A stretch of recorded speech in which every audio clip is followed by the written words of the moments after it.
where the Federal Reserve's monetary inflation has created the appearance of an economic recovery without the devastating side effects of massive price inflation. Although it is possible for the stimulus-induced melt-up to last for another year or two without hyperinflation, it will without a doubt end in an economic holocaust that completely wipes out the savings and income of the middle class. The stimulus provided by inflation is due to the errors which it produces. That's where your stimulus comes from. Inflation is making possible the propping up of things that shouldn't be propped up and the starting of things that shouldn't be started. So these things have to be liquidated anyway, and the correction will be all the worse. The Federal Reserve created the real estate bubble when it tried to keep the dot-com bubble artificially inflated by lowering interest rates in 2003 down to 1%. The recession that we needed to have in 2003 so that the free market could rebalance the economy simply never occurred. In a last-ditch effort to correct our economic imbalances caused by the Federal Reserve, the free market made a desperate attempt to enter the U.S. into a depression in late 2008. The Federal Reserve lowered interest rates to 0% and the depression never occurred. They simply kicked the can down the road. Heroin addicts need to go through withdrawal in order to get healthy. They can't simply shoot larger doses of heroin and stay high forever. Federal Reserve Chairman Ben Bernanke is just like a heroin addict, only his drug is quantitative easing. Why do these bubbles keep happening? How come they never learn their lesson? Try talking to an addict, a heroin addict, somebody hooked on nicotine, an alcoholic. Sit down with the addict and say, listen, stop shooting up. They're going to listen to you? They have no bounds. They have no loyalties. They have no boundaries. They're addicts. What we're talking about here, so I make this very clear, that these titans of industry that President Obama calls them, who make nothing other than profits. They make no steel. They don't build railroads. They don't build automobiles. They build nothing other than profits. They're junkies.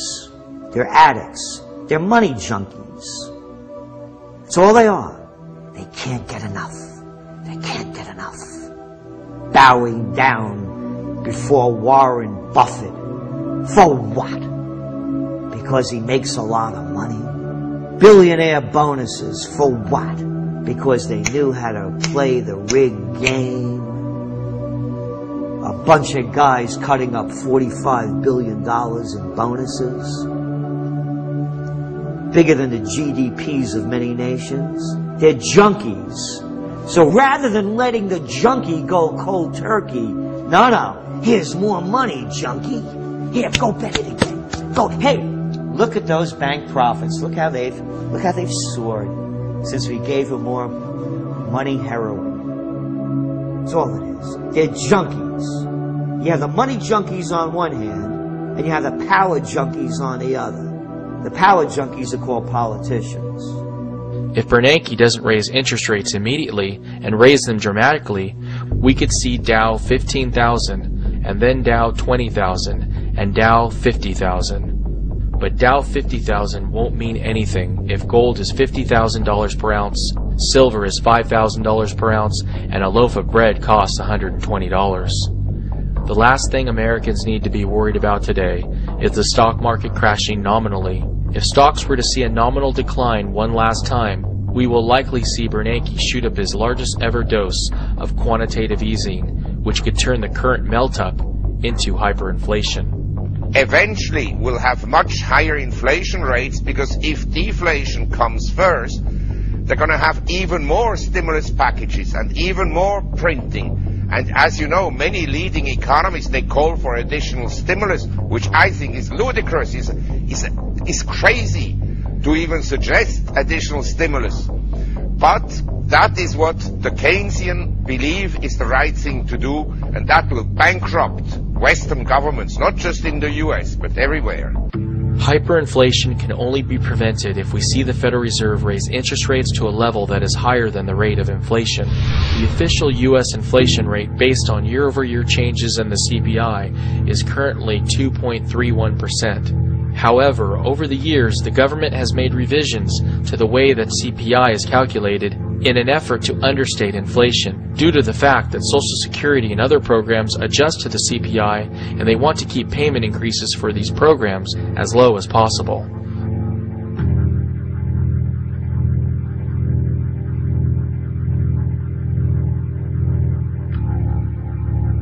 Through the addition of geometric weighting, the CPI today gives a lower weighting to goods that are rising in price and a higher weighting to goods that are falling in price.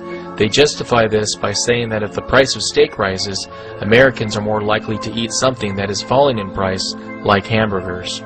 The government also uses hedonics to understate inflation. Hedonics account for the increased pleasure of using goods.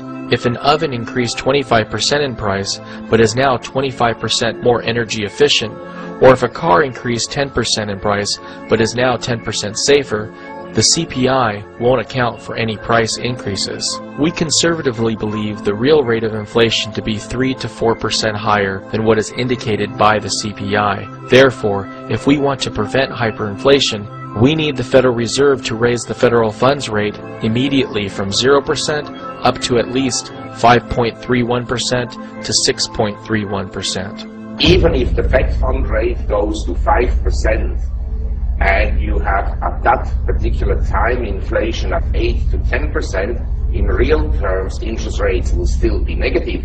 So as far as I'm concerned, as far as the eye can see, short-term rates will stay negative in real terms, which is essentially supportive of equities and of course extremely supportive of precious metals.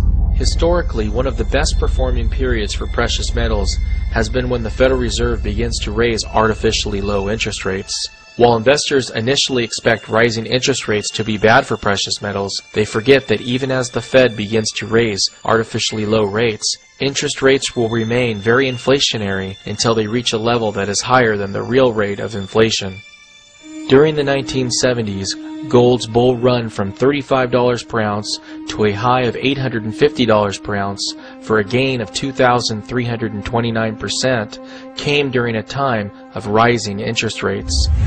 If we go by gold's low of $250.95 per ounce in 2001, if gold makes the same percentage gain during its current secular bull market, gold could easily reach $6,200 per ounce before its bull run is over. The best way to gauge inflation is to simply look at the price of gold. Gold is the most stable asset the world has ever seen. In 1970, you could have bought a nice men's suit for 1 ounce of gold or $35. Today, you can still buy a nice men's suit for 1 ounce of gold, but $35 won't even buy you a nice t-shirt. Although the Federal Reserve doesn't admit it, they secretly watch the price of gold like a hawk. If the price of gold melts up too quickly, it's a sign that the dollar bubble is coming to an end. The silver market provides a window into what is happening in the gold market. Because the silver market is minuscule compared to gold, silver prices are usually very volatile and swing both to the upside and downside by much larger percentages than gold. Based on recent events in the silver market, it appears as though the Federal Reserve bailouts of Wall Street may have been in part to artificially suppress precious metal prices. On March 14, 2008, the very day Bear Stearns failed, we saw silver hit a multi-decade high of nearly $21 per ounce. Bear Stearns was on the verge of having to cover their short position, which could have easily sent it to $30, $40, even $50 per ounce. Instead, we see the Federal Reserve orchestrate a bailout where J.P. Morgan acquires all of Bear Stearns' assets with the backing of the Fed. Next thing we know, J.P. Morgan